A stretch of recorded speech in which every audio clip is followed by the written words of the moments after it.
Beginilah suasana salah satu rumah warga yang rusak diterjang angin kencang di kota Parepare, Sulawesi Selatan. Angin kencang disusul hujan tersebut terjadi pada Jumat dini hari. Kepala Pelaksana Badan Penanggulangan Bencana Daerah BPBD Kota Parepare, Rusli mengatakan, data sementara menyebutkan 53 rumah rusak akibat angin kencang ini. Puluhan rumah yang rusak tersebut tersebar di 7 kelurahan yang berada di 4 kecamatan.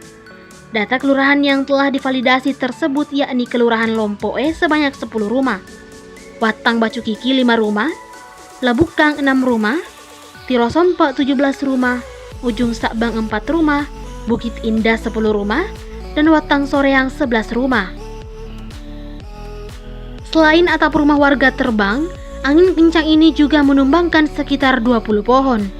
Beruntung tak ada korban jiwa dalam peristiwa ini. Usai kejadian, pemerintah Kota Parepare langsung menerjunkan tim reaksi cepat (TRC) serta tim verifikasi dan validasi kerusakan.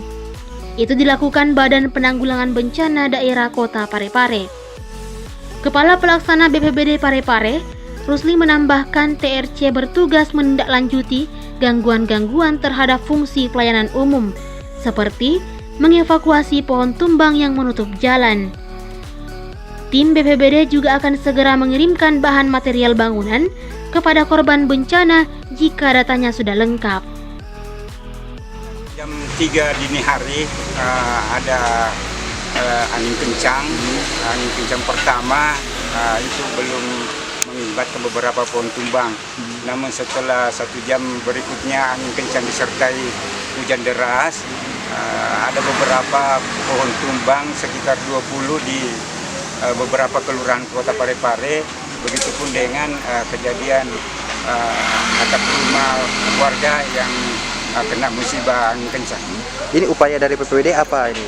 Upaya kami alhamdulillah sampai dengan laporan masuk sampai ini hari sudah 3 jam kami bersama tim Brimob juga melakukan eksekusi terhadap pohon tumbang dan melakukan validasi terhadap rumah warga yang terkena dampak angin kencang.